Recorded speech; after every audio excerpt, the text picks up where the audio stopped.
Meus amigos, então agora vou-vos falar deste tema. Este tema que, como vos disse há pouco, é nada mais, nada menos do que este livro que aqui está, que é o último do que se considera a codificação fundamental, eles chamam básica e tal, que começa com o Livro dos Espíritos, em 1857, e vai terminar em 1868 com a Gênese. É um livro da área científica do Espiritismo que, como sabeis, é simultaneamente uma filosofia e uma ciência. Kardec, o codificador, o espírito encarregado por Deus, por quem dirige esta nossa urba onde nós vivemos, viveu entre 1804 e 1869 e, como estão a ver, esta obra, tendo saído em 1868, é realmente das últimas que ele publica, da codificação fundamental ou básica, é realmente a última. Já que vamos falar do Espiritismo, vamos falar do seu codificador e vamos olhar para uma biografia simples de Kardec.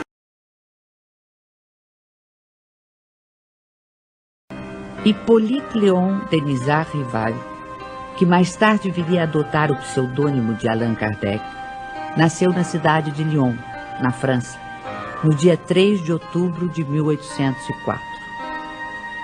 Com a idade de 10 anos, seus pais o enviaram para estudar em Yverdon, na Suíça, onde se localizavam um dos institutos de ensino mais famosos e respeitados em toda a Europa.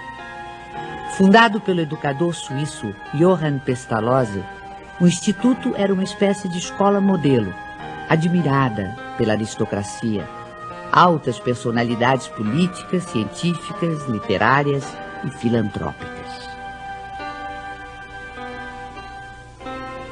Depois de haver concluído seus estudos em Yverdon, Rival tornou-se conceituado mestre, não só em letras como em ciências.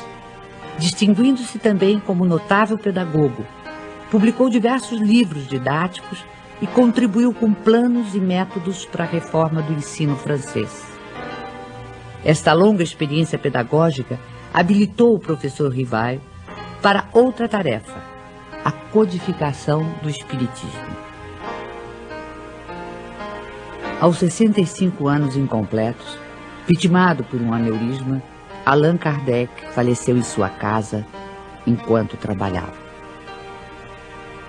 Vimos ali, e eu pus umas legendas em português, porque o que nós ouvimos dizer é um nome que não é realmente o nome legal de Kardec. O nome legal de Kardec é Denisard Hippolyte Léon Rival, e não o que ele é mais conhecido, Hippolyte Denisard Léon Rival, ok? É só uma questão legal. Sim, apareceu depois dele falecer e depois da sua viúva ter alguns problemas para reclamar a herança. Isso descobriu-se que afinal era um problema que às vezes acontece com datas de nascimento, mas também acontece com nomes, e é o caso. É fácil de recordar, se olharem para o nome todo, é por ordem alfabética. Denisard, D, H, Hippolyte, L, Léon, R, Rival. É fácil, com esta mnemónica eu nunca me engano, ok? É esse o nome legal dele. Por outro lado, vimos também que da vida dele se pode dividir mais ou menos assim em dois grandes volumes. Uma vida até aí 1854 dedicada à pedagogia. Ele era um homem, era professor, cientista, gostou das artes, etc. Escreveu uma série de livros nessa área, muitas obras nessa área, e depois, a partir de 1854, final de 1854, até à sua morte, ele dedica-se ao Espiritismo, tendo publicado pelo menos 32 obras, não apenas estas, mas das quais normalmente se considera as mais importantes ou as fundamentais: 5, Livro dos Espíritos, Livro dos Médiuns, Evangelho segundo o Espiritismo, que não nasce com este nome, mas depois passa a ter este nome, Céu e Inferno, e por último a Gênese. Muito bem, falamos então da Gênese, que é a última, e claro... Well, happy birthday to you, happy birthday, there you go, to you. Está de parabéns, 151 anos. Fez no dia 6 de janeiro 151 anos que esta obra saiu. Ora bem, como é que vamos abordar isto? Eu propunha-me começarmos por olhar porquê. Porquê que Kardec tem necessidade de escrever esta obra? As questões da publicação e das edições dela, que há alguma polémica, que tem a ver exatamente até com este artigo que sai aí, e esta obra que aqui está, e depois mergulharmos na estrutura. Ora bem, começando pelo antes da ordem do dia, como se costuma dizer na Assembleia da República, comecemos, antes de entrar bem nos porquês, dizer assim, mas qual é que é a relação desta obra com a grande obra da codificação? Aqui a temos mais ou menos espelhada. Portanto, como vos disse, Kardec começa com o Livro dos Espíritos em 1857, ok? 18 de abril de 1857, não é este, que agora tem 1019 perguntas, mas era um mais pequeno, tinha só 501, e depois ele vai fazendo, ao longo da vida dele, ele faz 16 edições, das quais as 12 primeiras ele faz alterações. A maior é entre a primeira e a segunda, como fez com todas as obras, inclusive com a Gênesis, já iremos ver. E desta obra, que está mais ou menos organizada numa introdução, e prolongamos, e depois tem uma primeira parte, uma segunda parte, uma terceira parte e uma quarta parte. E esta obra tem também, acessoriamente, há aqui acessoriamente não, portanto, estas são normalmente consideradas as da codificação básica, mas há aqui uma obra que eu me ousaria dizer que deveria estar na codificação básica, ou fundamental, que é o Espiritismo, até porque tem uma ligação direta também com o Livro dos Espíritos. Dizer-vos que esta obra, o Livro dos Espíritos, tem simultaneamente questões filosóficas e científicas, contudo, como alicerce para, digamos que é o chão onde assentam as várias colunas da casa, tem depois pelo menos 5 colunas.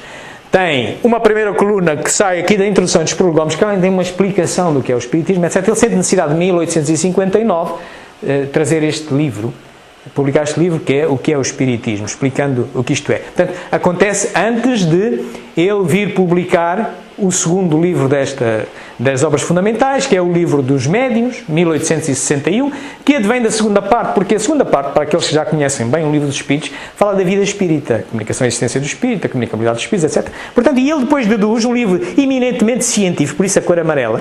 Eminentemente científico porquê? Porque no Livro dos Médiuns encontramos, ele deduz as leis que regulam as várias capacidades mediúnicas que ele reconheceu existirem na altura. Isto chama ciência, porque é justificar e comprovar pela experiência.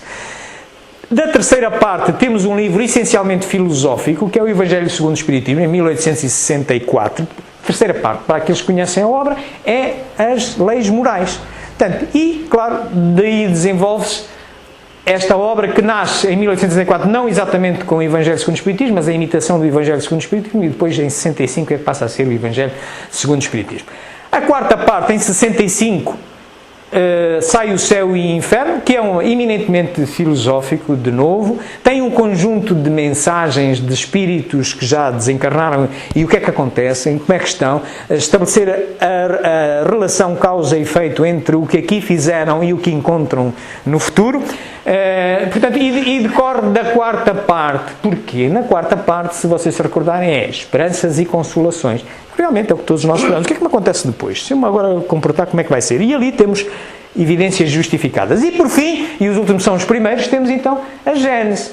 Gênese, de novo, um livro na área científica, e que se baseia muito na parte primeira. Parte primeira, porquê? A parte primeira, se lembrarem, são as causas primárias.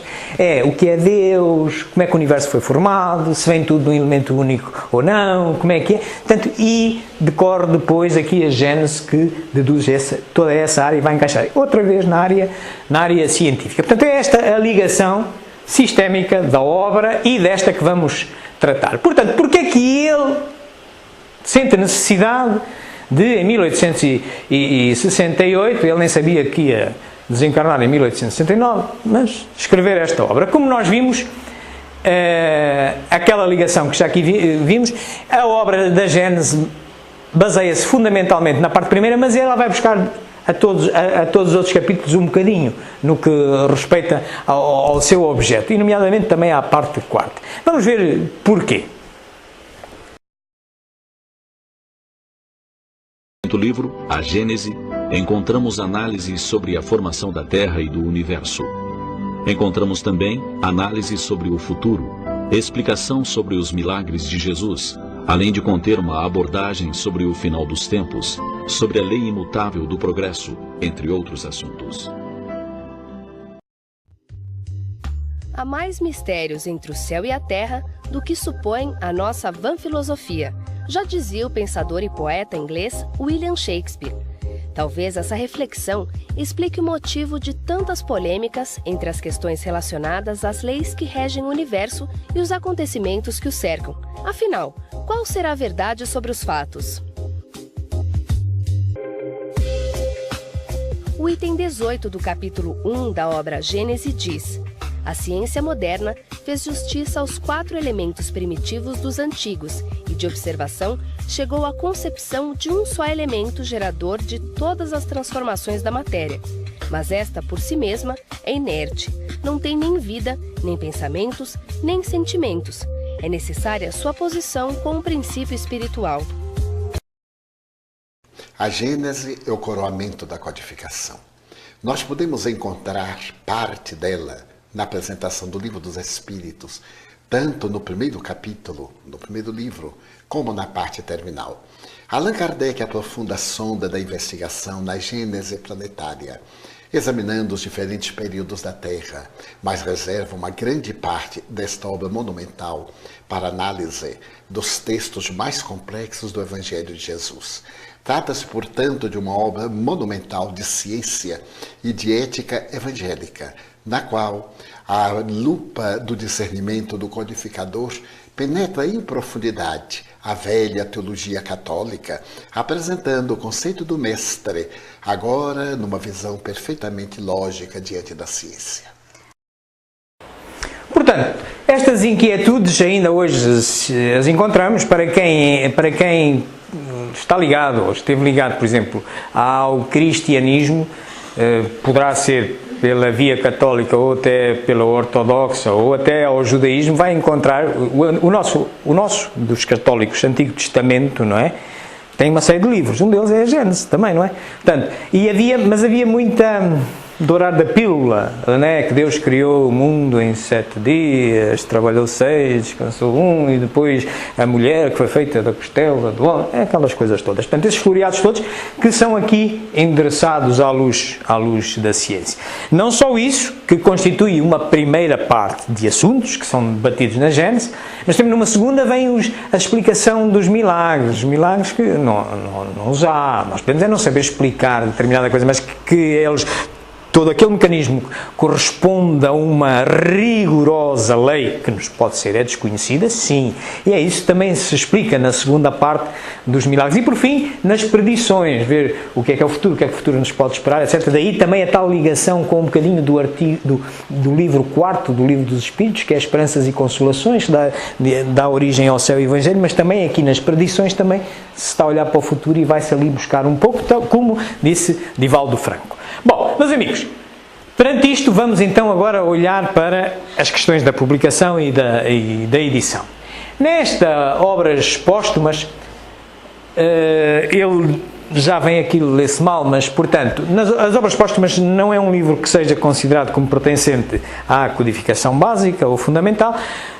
São uma coletânea de textos que foram publicados só em 1890, já Kardec tinha desencarnado há 21 anos, mas eram apontamentos deles, onde havia algumas mensagens. Portanto, aí, por exemplo, está lá esta, em 9 de setembro de 1867, ele recebe uma mensagem numa sessão íntima, a minha nova obra sobre a Gênese. Primeiro, 2 palavras com relação à obra em preparo, como já o temos dito muitas vezes, urge pô-la em execução, sem demora e apressar quando possível publicação. Pronto, é preciso que a primeira impressão já tenha saído e tal. Isto para dizer que ele sentia, ele também era intuído, isto era um trabalho a dois, não é? Era um trabalho encarnado e com desencarnado. Portanto, em 67.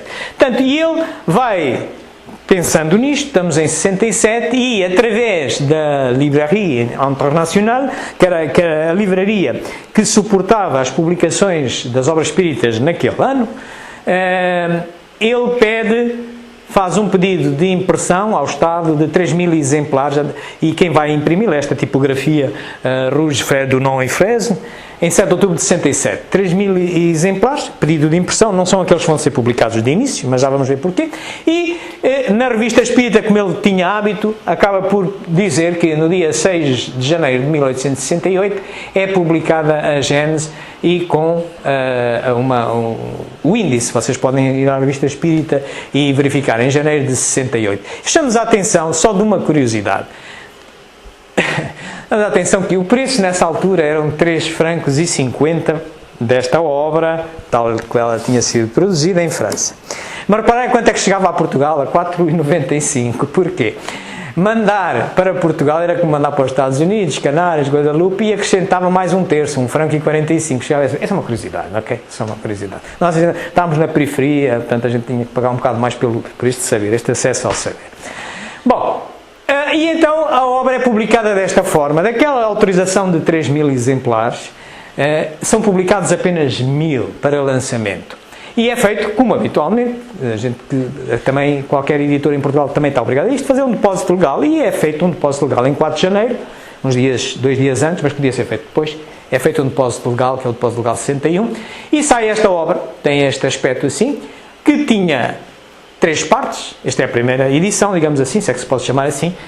18 capítulos, 94 subcapítulos, 649 parágrafos, 125.976 palavras. É só por este número, é só para efeitos de comparação, porque a seguir vamos ver nas edições e vamos entrar um bocadinho na polémica, na celeuma das edições e tal. É só para terem referência, mas eu já vos recordo outra vez, não preciso fixar nada, é só para terem ideia que produção literária era esta. Portanto, e dividida, cá estão os capítulos, dividindo esta cangalhada toda aqui pelos capítulos, cá está uma área primeira, uma parte primeira, que tem a ver com a Gênese em si, os caracteres da Gênese, etc., com 12 capítulos, depois os milagres têm 3 capítulos, as perdições tinha 3 capítulos. Ora bem, tinha este aspecto, que aqui está, e vocês vão outra vez a janeiro de 68, aqui está. Cá está os milagres, aqui a parte da Gênese, tinha uma introdução, o preâmbulo, as perdições, cá está, 18 capítulos no total, com uma série de subcapítulos, muito bem. Ora bem, o tempo vai andando e agora o que eu vos vou vou-vos falar com base em várias obras históricas. Desde a Revista Espíritas, desde uma biografia de Allan Kardec, este livro de Berthe Fropo, uma amiga de Amélie Boudet e que foi vice-presidente da União Espírita Francesa, e este livro, o legado de Allan Kardec, que veio trazer algumas coisas históricas que estavam escondidas, mas veio também adiantar-se por uma tese de adulteração que não passa no crivo da minha razão de vos dizer porquê, mas cada um é que tem que julgar as coisas como deve ser. Baseado nisso, e nas obras póstumas, o que é que vai acontecendo? Vai acontecendo que saem os primeiros 1.000 exemplares, ele tinha uma autorização de 3.000, não era? 67, e aquilo vai-se esgotando rapidamente, e ele em fevereiro tem necessidade de avançar logo com uma reimpressão de mais 1.000, em fevereiro de 68. E tornam-se a esgotar, e ele em março, mais 1.000. Esgotaram-se as 3.000 autorizadas que tinham. E a mais para o final do ano ele verifica que, bem, já se esgotaram e eu preciso de mais, mas já tinha esgotado as 3.000 que tinha mandado fazer. Também a livraria, aquela primeira, estava com problemas, chegou e entrou em falência nesse ano e tal, e ele estava também já a pensar em mudar-se para criar uma livraria espírita, bem, enfim, por aí adiante. E pede durante esse ano mais uma autorização e já em 7 de fevereiro de 69 ele torna a pedir uma autorização de 2.000 exemplares, aproveitando, enquanto a livraria não ia para a falência, deixa-me cá fazer isto e tal, portanto, e pede mais 2.000. E nessa altura estamos só a falar de reimpressões. Da primeira à quarta edição não há alterações, são iguais. São iguais. Se virem traduções com diferenças, digam ao tradutor que se calhar são... Mas isso é assim, a linguagem que a gente utiliza é curta, portanto, se tiverem dúvidas, é irem ao francês original. Muito bem. Ora, isso, neste entretanto, desde janeiro de 68 até fevereiro de 69, quando ele tem necessidade de fazer sair a quarta edição, ele também vai recebendo uma série de mensagens, espíritos, por exemplo, a dizer-lhe em 22 de fevereiro de 68, aqui, que ele se apressasse nas alterações que tem que fazer, portanto, vão-lhe sugerindo alterações, nomeadamente o espírito de Demer, e Didier Demer tinha sido um homeopata, que ao desencarnar era contemporâneo de Kardec, e ao desencarnar o espírito da verdade também o encarregou de orientar a saúde física desde o outro lado para ele. E era um conselheiro, que apareceu, vocês encontram várias mensagens sobre isto nas obras póstumas. Didier era o primeiro editor, o que editou o Livro dos Espíritos, também tinha falecido. E conversava muito com eles, e vocês encontram uma série de mensagens a sugerir e a indicar que ele estava, durante este período, tal como fez com todas as obras, basta recordar-vos que o Livro dos Espíritos, 16 edições em vida, 12 alteradas. Livro dos Médiuns, aquele que é o Espiritismo, 8. Livro dos Médiuns, 11. Evangelho segundo o Espiritismo, 4. O Céu e Inferno, 4 mais uma logo a título póstumo, 5. Gênesis, 4 mais uma, 5, ok? Portanto, Céu e Inferno, perdão, 4, 3 mais uma, 4. Mas já a título póstumo, Céu e Inferno e a última da Gênesis a título póstumo, já depois dele morrer. Então ele vinha deixar duas coisas para. Isto para dizer que ele estava a trabalhar nisso e ele não sabia que ia morrer. Como ninguém de nós sabe, não é verdade? Portanto, e ele vai trabalhando em alterações por aqui abaixo. E, entretanto, ele manda sair os 2000 exemplares da 4ª edição e morre, sem saber, né? Ninguém sabe, vai morrer no dia 31 de março, ele morre. Morre no dia 31 de março e, entretanto, está a ser vendida a 4ª edição. As alterações, se alguém as tinha, estariam com a herdeira legal, a Amélie Boudet, não é verdade? A sua viúva. E, entretanto, a França declara guerra à Prússia. Declara guerra e trama-se. Portanto, depois são os alemães que ganham aquilo e fizeram passar a França por um mau bocado, fome, cerco a Paris, etc. Entre 19 de julho de 1870 e 1870, ele morre ali em 64, em 70 é transferido, os seus restos mortais é transferido do cemitério de Montmartre para onde ele está hoje, no Père Lachaise, mas, por exemplo, em 71, dada a guerra, ninguém lá foi, fuzilaram as pessoas que lá iam ao túmulo de Kardec, iam lá normalmente no 31 de março, portanto em 71 não houve nenhuma celebração disso, portanto, e depois vem a acabar a guerra só em 73 é que os alemães acabam por sair completamente, porque queriam depois compensações da guerra e tal, não sei o que mais, de França, mas, portanto, este período é muito negro. Portanto, e a 30 de março de 72, sai no jornal de Imprimerie de la Librairie, que ainda está à venda a 4ª edição. Esta 4ª edição que tinha sido posta em vida. Isto é, se aquelas se esgotaram rapidamente no prazo de um ano, esta levaram mais, claro, com uma guerra ali no meio, a gente tem outras coisas para fazer e tempo para edições e tal, não sei o que mais, calma lá.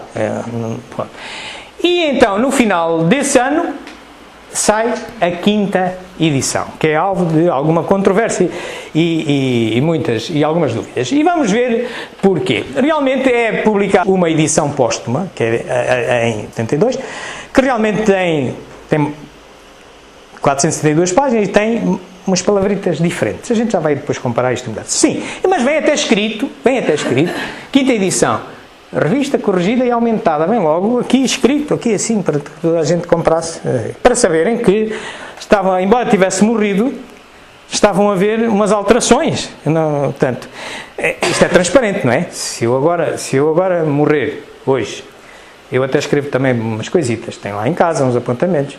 Se a minha mulher, daqui para diante, publicar, e aquilo, imaginemos que eu tinha um livro e estava agora a trabalhar em alterações, eu deixei-as, escrevi-as, não é? E agora os meus herdeiros legais vão publicar. Assim aconteceu, foi publicado pela Amélie Boudet, assumiu toda essa parte do espólio do marido e assumiu pessoalmente, numa sociedade que foi criada, a Sociedade Anónima da Caixa Geral e Central de Espiritismo, eram 7 sócios, de qual a Amélie Boudet detinha 70%, de início 70% das cotas, e foi sempre a sócia maioritária, e ela. Portanto, isto quer dizer que, a acontecer isto, aconteceu com o conhecimento da herdeira legal, certo?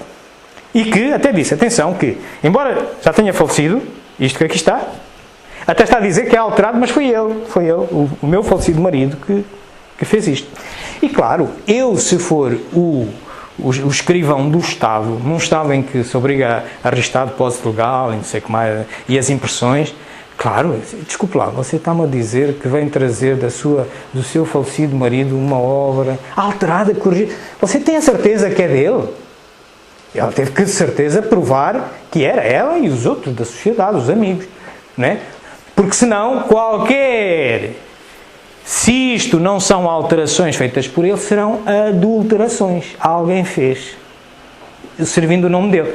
Portanto, o próprio Estado teve que se calçar para dar permissão a que isto acontecesse. E ali à vista de toda a gente. Não foi escrito no jornal tal, nem na revista Espírita. Não, está ali, na capa. Vocês vão ver, está lá, aumentado. Muito bem, e foi publicado isto. Ora bem, nunca ninguém pôs problema nenhum durante a vida de Amélie Boudet. Esta obra, portanto, ela acaba por ser lançado 2000 exemplares, a 5ª edição, corrigida e aumentada. É pedido um pedido de impressão por esta tipografia. A tipografia era a mesma, mas agora já é a Livraria Espírita, porque a outra tinha dado erro. Em 23 de dezembro de 1862, e cá tem aqui as alterações, olha, eram 4 capítulos, passou a 99, 649 parágrafos numerados, passou a 646, mas atenção, foram mexidos 296, em termos de texto, ok? As palavras eram 125, 979, diminuiu um bocadito, e as páginas aumentaram porque foi feito outro tipo de papel, outro tipo de arranjo gráfico. Portanto, aqui temos quais são os capítulos, uns subindo, outros aumentando, e estes amarelos são as alterações, se somarem isto tudo dá 296 alterações. É obra. Reparem, para quem eventualmente já se tenha aventurado a escrever um livro nos dias de hoje, eu ando a escrever um livro há um ano. O livro não é só escrever no Word e manda para a gráfica, não é. Aquilo é só a primeira parte, digamos que é o código postal. Porque assim chega à gráfica, e é hoje já com computadores e tudo, aquilo tem que fazer-se o que eles chamam de maqueteamento, isto é, pega-se numa página de texto e agora transforma-se numa imagem. Tem que se fazer a imagem toda. Naqueles tempos era com uns cunhozinhos, com umas letras, tinha que se alinhar. É uma coisa, vou contar. Portanto, fazer alterações no tempo da guerra, a coisa, atenção, leva. Portanto, eu digo-vos, já lá vai um ano e este trabalhinho é uma coisa super gostosa, nos dias de hoje, que é com o computador. Muito bem. Portanto, é publicado aquilo e tal, não sei o que mais, e durante a vida de Amélie Boudet, que só morre em 1883, toda a gente está de acordo, nunca ninguém levantou a lebre. Em 1884, um senhor de nome Henri Sauce, que é um biógrafo de Kardec, com um artigo chamado Infâmia, dá-se conta, finalmente, passado 12 anos, deu-se conta que ele tinha uma obra que a quarta era diferente da quinta, está bem? Pronto, durante 12 anos. E então resolve dizer que era uma infâmia. Mas é porquê? E ele começa a apontar para um indivíduo que não entra logo de início na Sociedade Anónima de Espiritismo, somente em 71, mas já está, quando é publicada a 5ª edição da Gênesis, é Pierre Gaëtan Lemarie, ele já está, mas ele não é o diretor daquilo, quem manda naquilo é a Amélie Boudet, e é quem tem o dinheiro todo, e ela diz na revista Espírito, eu é que vou encarregar-me pessoalmente da gestão das publicações, só se deu os direitos à Livraria Espírita. Portanto, o Lemarie era um administrador, estava sujeito à supervisão. E vejam só o trabalhinho, se fosse ele, querem dizer que é ele a alterar. Mas porquê? Porque aquilo vai andando e ele, de facto, em 1875, 3 anos depois, ele envolve-se nos desmandos muito grandes e vai para a cadeia, com o chamado processo dos espíritas, com fotografias fraudulentas, com um médium que supostamente obtinha fotografias com máquinas fotográficas, inclusive a Amélie Boudet também foi incomodada, teve que ir a tribunal, porque algumas das fotografias ele conseguiu pôr o Allan Kardec ao lado dela, Allan Kardec falecido e tal, e verificou-se que era fraude e ele passou um aninho na cadeia, ninguém lhe o tirou. Claro, a pobre Amélie Boudet também ficou toda incomodada com aquilo, teve que ir a coisa, e foi desmandando da linha de Kardec esta sociedade espírita. De tal maneira que isto vem em 1883, nasce a União Espírita Francesa, para a substituição disso, e Amélie Boudet morre no início de 83, em 84 este senhor resolve escrever e começa logo a apontar que aquilo era adulterado, não eram alterações de Kardec, que era adulterado, e o responsável era o Pierre Gaëtan Lemarie, dizendo-lhe que era porque há ali uns artigos em que parece ele alinhar-se pela tese rostanguistas, quando, e o próprio livro aqui também esclarece, historicamente está muito bem este livrinho, esclarece que na altura, em 1872, ninguém naquela sociedade, não muito menos a Amélie Boudet, compartilhava das ideias de Rostand. Ele só se associa a Rostand depois de 1878. Em 1878 há uma carta que ele escreve a um capitão do exército francês a chamar nomes ao Rostand. Portanto, mas estamos a julgar uma coisa de 72. Portanto, e durante estes 12 anos, então, e os amigos todos dele, o próprio Henri Sauce, que escreve, depois de deixar a Amélie Boudet, quem se podia perguntar, olha, o que é que aconteceu afinal? Não, Leon Denis, toda aquela gente que eram amigos de Kardec, não se deram conta disto. Estando escrito assim na cara. Okay? Portanto, este livro, a tese central, previne-nos Está muito bem de história, mas a tese central é que é uma adulteração e é de Pierre Gaëtan-Lemayrie. Eu não posso concordar, no período da minha razão não posso concordar, porque, primeiro, Kardec sempre alterou coisas, portanto é preciso primeiro logo provar é que, sim, a alteração toda a gente vê, está ali mesmo escrito, sim, há alterações, não ser dele significa ter por baixo um pressuposto, que é, Kardec nunca alterou as suas obras, pelo que haver alterações, então são adulterações. Ora, para ser adulterações, primeiro, só a de Kardec não alterar as suas obras, posso-vos dar um exemplo muito claro que vocês podem ir. Nem é uma vez. Ora, 3 vezes ele fala sobre o fenómeno da possessão. Possessão como o espírito não entra em um corpo como entrais numa casa. Identifica-se como um espírito encarnado e tal. Quer dizer, não há possessão. Livro dos Médiuns, a mesma coisa. 3 vezes.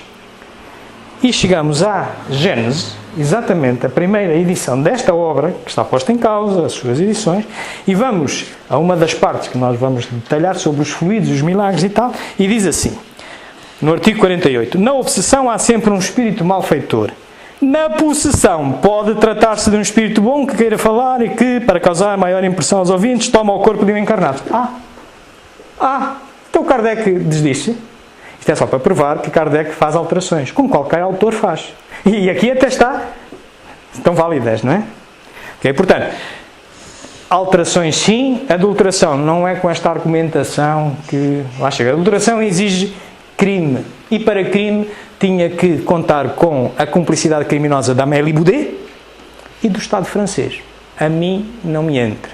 Mas, nada melhor que cada um ler e ver. Muito bem, então sigamos. Portanto, as alterações mais ou menos são estas em termos de subcapítulos. Está muito mal, vão à revista espírita, está lá tudo, ok?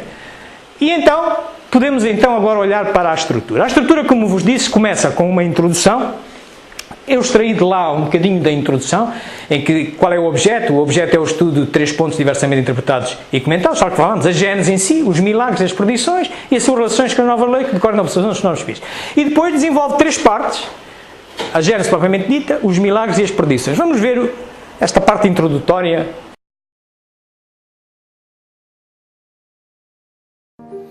Há mais de 2 séculos assistimos ao embate entre as ciências e as religiões no que diz respeito às concepções da criação do universo, da Terra e do ser humano. De um lado estavam as ciências, descortinando os enigmas sobre as origens do nosso universo, da formação das galáxias e até as subpartículas atômicas, desvendando os mistérios da vida e também apresentando provas incontestáveis sobre a origem e a evolução dos seres vivos. E, modernamente, decodificando os genomas de todas as espécies, inclusive do genoma da espécie humana. E, de outro lado, estavam as grandes denominações religiosas, alicerçando suas crenças na criação do homem e do universo, de acordo com o livro Gênesis das Escrituras Sagradas, atribuídas ao grande profeta hebreu Moisés. O entendimento entre essas 2 concepções, das ciências e do Antigo Testamento, parecia impossível. Contudo, em pleno apogeu do materialismo e do racionalismo do século XIX, o professor Hippolyte Léon Denisard Rivail, e que mais tarde adotaria o pseudônimo Allan Kardec, apresentou as luzes que permitiram uma conciliação entre os livros de Moisés e as visões científicas, a doutrina espírita. Em 1868, o codificador lançou a magnífica obra A Gênese, os Milagres e as Predições segundo o Espiritismo, obra que é o desdobramento principalmente da parte primeira de O Livro dos Espíritos, que é a parte das causas primárias. O livro A Gênese, os Milagres e as Predições segundo o Espiritismo revela o verdadeiro sentido e o verdadeiro significado dos simbolismos contidos nos textos de Moisés sobre a criação do homem e do universo.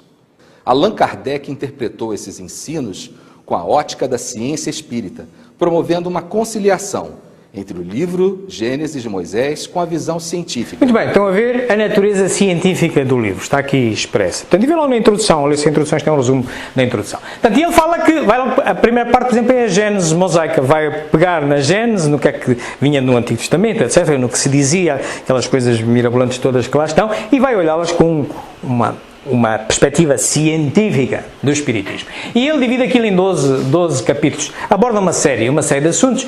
Por exemplo, num primeiro ele fala no caráter da revelação espírita. É aqui, por exemplo, que encontramos um parágrafo no 55 que diz assim: o Espiritismo, como ciência, segue ao lado das outras ciências. Se em algum momento alguma das outras ciências revelar uma verdade melhor, o Espiritismo a aceita. Vamos olhar um bocadinho para isto, o que é que um resumo deste capítulo, só para referência.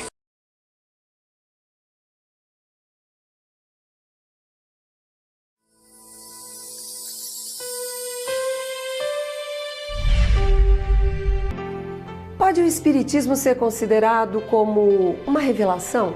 Neste caso, qual é o seu caráter? Sobre o que está fundada a sua autenticidade? A quem e de que maneira ela foi feita? A doutrina espírita é uma revelação no sentido teológico da palavra ou, por outra, é no seu todo o produto de um ensino oculto vindo do alto? Ela é absoluta ou suscetível de modificações? Trazendo aos homens a verdade integral, a revelação não teria como efeito impedi-los de fazer uso de suas faculdades, desde que lhes pouparia o trabalho de investigação? A revelação é a ação de descobrir algo que já existia, mas que ainda não era conhecida. A revelação espírita vem trazer o Consolador prometido, a que Jesus se referia quando passou pela terra. Esse Consolador estava integralmente baseado nas verdades universais e nos ensinamentos de Jesus. Kardec estruturou esses ensinamentos a partir das orientações de espíritos superiores, admitindo a existência da vida futura, a relação entre os mundos espiritual e material, Deus como Pai e Criador e Jesus como governador do planeta. A revelação espírita, portanto, nos traz verdades que já existiam, mas que só o adiantamento da civilização permitirá o seu entendimento.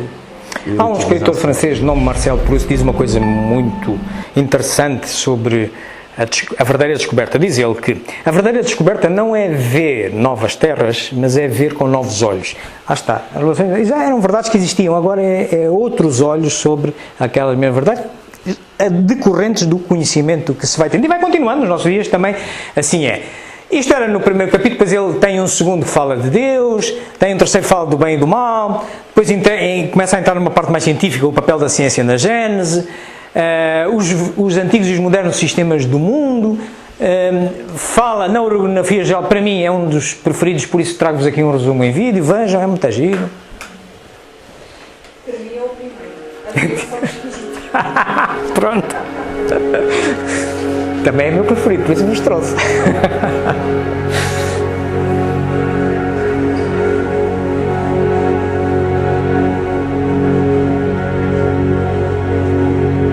Fala do universo, da constituição do universo, a descrição do universo.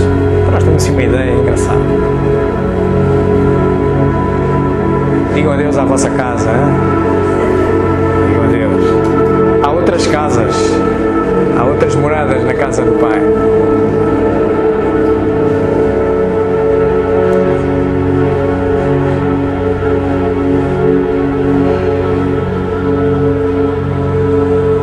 Aqui andam os satélites, à distância dos satélites. Podemos ver a nossa casinha assim, não é? Ainda parece grandita, hein? Ainda parece grandita. Aí entre 400 e 600 quilómetros.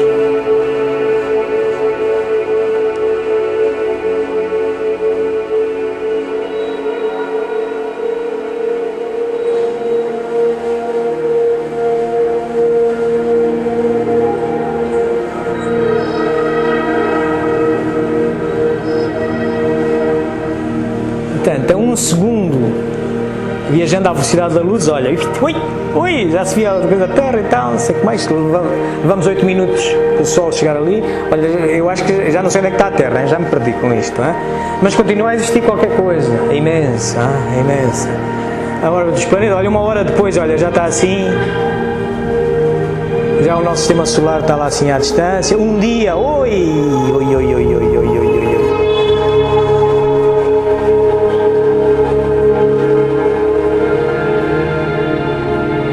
Um ano depois, olha, o nosso Sol já é uma coisinha lá pequenita, com o sistema solar todo e tal. Depois vai-se ali assim perdendo. 70 anos luz. Onde vêm os primeiros raios, emissões de rádio que a gente apanha nesses rádios telescópicos. A nossa Via Láctea, que a 100 mil anos luz vê-se assim, mas há tantas, há bilhões delas. 1 milhão de anos, luz. Depois as que são conhecidas, começam até onde a gente consegue ver, olha, o universo parece-nos assim um bocadito assim, estão a ver, até onde nós conseguimos, desconhecemos aquela parte, onde é que nós estamos aqui? Onde é que estamos? É uma coisa, não é?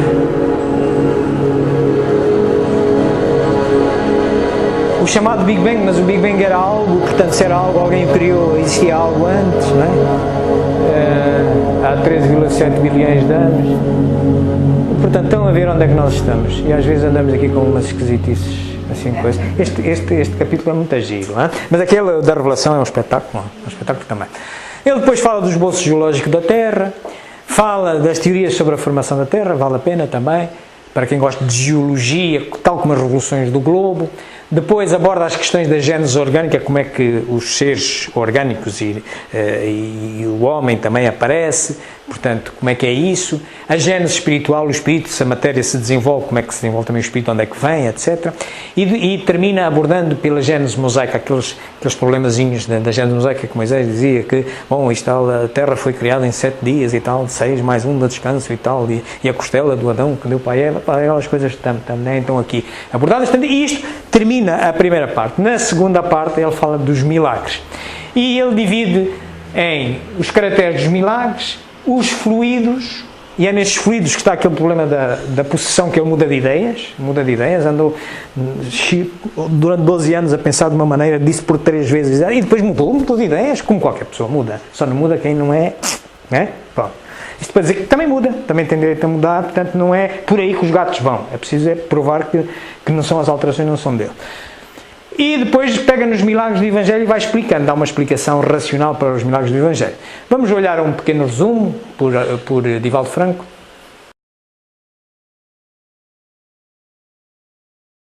Milagre é a palavra para traduzir violência às leis naturais. Se Jesus violentasse as leis naturais, estava derrogando-as. E elas são leis inderrogáveis. A eletricidade, a gravidade, a força nuclear forte, a força nuclear fraca. São as 4 leis universais inderrogáveis.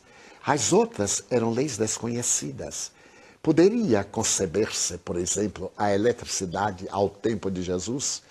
Se alguém acendesse uma lâmpada, seria um milagre. Jesus utilizou-se dessas leis. Hoje, nós sabemos nas psicoterapias que o doente é doente porque ele o quer. Na hora em que ele se predispõe a uma mudança de atitude, ele realiza a autocura. E Jesus, toda vez que ia atender a um doente, perguntava-lhe: tu queres que eu te cure? Tu crês que eu te posso curar? Para despertar no indivíduo a produção de substâncias neuroniais capazes de restabelecer-lhe a saúde. Não há, nos chamados milagres, conforme Allan Kardec estuda em A Gênese, nenhum fenômeno que entra em choque com as leis naturais. Tudo está dentro de leis que eram desconhecidas e que hoje podemos fazer normalmente quando aplicamos um passe, a bioenergia quando magnetizamos a água, ou quando induzimos pela hipnose ou pela regressão de memória um paciente a voltar às experiências do passado. Fazemos a terapia e ele recupera. Portanto, não há nenhuma derrogação de leis. Nem Jesus Cristo o poderia também ter feito. Os milagres que atribuíam a Jesus Cristo aconteceram numa época em que pouco se entendia como é que aquilo opera. Não tira mérito nenhum, só que não se sabe explicar ainda hoje. Mas claro, já há uma grande ajuda. Se forem ler esta parte da Gênesis, tem lá a explicação para aqueles milagres, aqueles mais impressionantes que lá vêm no Novo Testamento, tem lá a explicação racional para isto. Mas claro, muitos outros ainda não se explica, mas isso tudo obedece a umas leis bem determinadas. Nós é que ainda não sabemos, então parece-nos fantástico, parece-nos milagre. Depois, a última parte é exatamente as predições, tem a ver com o que é que nos espera e tal, e a relação causa e efeito. E ele divide isto na teoria da presciência, da adivinhação. A adivinhação no Evangelho, como é que ela é encarada? Jesus tinha assim umas tiradas, mas isso é dada a sua capacidade, mas estava a explicar também como é que isso funciona racionalmente. E, por último, uma projeção para o futuro. São chegados os tempos, o que é que se pode esperar, etc., de toda esta evolução. Vamos ver um pequeno resumo também. A Gênese vai mais além, elucidando sobre as duas naturezas de Jesus, a natureza humana e a natureza divina. As profecias e as predições desveladas no Novo Testamento também são profundamente analisadas nessa magnífica obra.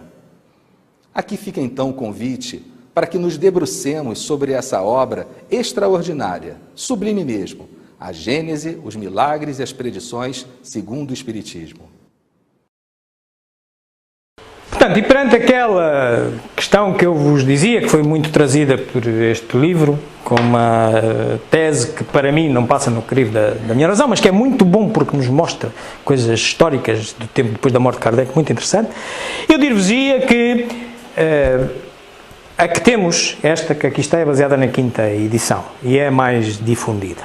Entre a primeira e a 4ª não há alteração nenhuma, são reimpressões. Aqueles que tiverem dúvidas, leiam as duas e comparem e tirem por vossa razão.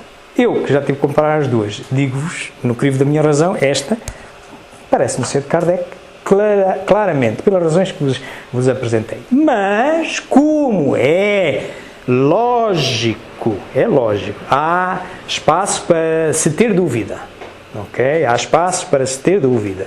Outra coisa é provar que as alterações, estas são evidentes, mas não se sabe. Quer dizer, pode ser Kardec, se for Kardec está tudo muito legítimo, podem ser outros. Para mim, com a justificação que eu vos dei, é Kardec, para esta senhora não é, vai descobrir um criminoso lá adiante, reportando para o passado, portanto isto não é porque eu vá matar uma pessoa daqui por 5 anos, que depois me podem dizer que porque eu matei uma pessoa daqui por 5 anos, também vou, afinal, a pessoa que morreu hoje agora ali, fui eu que a matei. Não pode ser, não é? Tem que ser, é na sequência, não é? É na sequência. Bom, meus amigos, era isto que vos queria trazer. Estou à vossa disposição para qualquer pergunta, mas sem ainda vos dizer que as referências que eu consultei são estas todas que aqui estão. Cá estão os livrinhos todos que interessam ler. Este também, aqui está.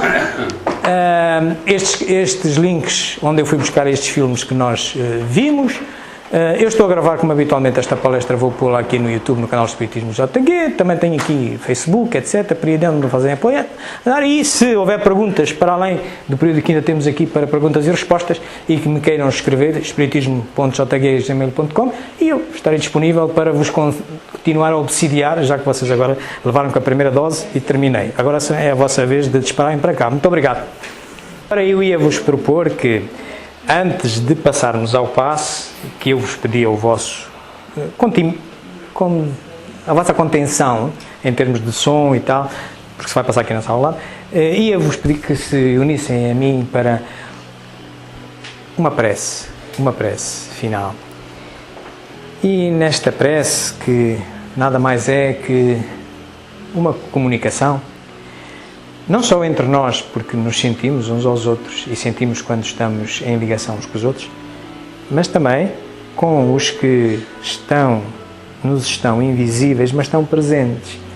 Que o caminho para chegar a eles é exatamente, de novo, o pensamento, a emissão do pensamento. Por isso, convidava-vos a unirmos os nossos pensamentos, vibrarmos bem, vibrarmos no sentido do bem, com amor, com carinho, com sentido de ajuda, e louvarmos o Criador que nós andamos a estudar a gênese da sua obra, também com esta obra, por isto. É tão simples reconhecer, nesta obra mostra-nos esta obra maravilhosa, que estamos muito longe de a entender e que tem sempre mais qualquer coisinha, mais um detalhezinho que nós não tínhamos visto. E muitas vezes o mesmo detalhe nós vemos com outros olhos, em vez de vermos com os olhos que tínhamos, e assim se faz o progresso. Louvado seja o Senhor por esta escola maravilhosa com esta natureza que nós próprios vamos consolidando, vamos aprendendo, vamos tirando umas verdades, substituindo por outras. Mas agradecemos-lhe também porque nos deu uma muleta tão bonita. Esta que para uns é mais necessária, para outros é menos necessária e para outros nem necessária é. Não é o único caminho para sermos perfeitos. Nem Jesus Cristo era espírita, nem sequer era cristão, nem Kardec era espírita, e também fizeram um desenvolvimento. Então Jesus Cristo, meu Deus, portanto não se baseou nem no cristianismo nem no espiritismo, e também chegou onde nós ainda estamos muito longe de chegar. Mas, claro que ele teve as suas ferramentas e nós hoje temos esta. Agradecemos ao Senhor por termos esta ferramenta. É uma boa ajuda. Saibamos usá-la. Na medida do que for necessário, para uns é necessário olhar com uns olhos mais da lógica, uns olhos mais da ciência, para outros basta até perceber o que ali está, perceber o essencial e já está. Cada um vai ao seu ritmo, cada um vai à sua necessidade, até que esta ferramenta tem estas gradações. Cada um usa consoante entender, tem que usá-la com racionalidade e com razão, justificadamente, porque é uma filosofia e é uma ciência. Mas, por fim, Senhor, pedir-vos que, nesta descoberta e no nosso dia-a-dia, que há momentos em que nós andamos tão apaixonados com as verdades que temos muita dificuldade em compreender o próximo, em compreender o ponto de vista do próximo, e nem nos damos conta que, ao nos fecharmos no nosso, estamos pura e simplesmente a isolar-nos e a perder uma excelente oportunidade de ver a mesma realidade segundo outro prisma, que só é enriquecedora.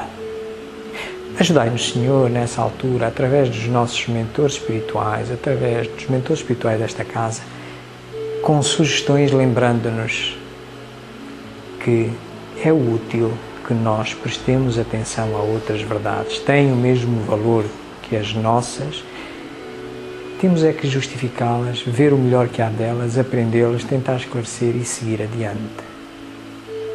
Pedimos auxílio nesse particular, mais a mais, pela obra que hoje nós aqui estudamos na palestra. Bem-aja, uma boa semana a todos.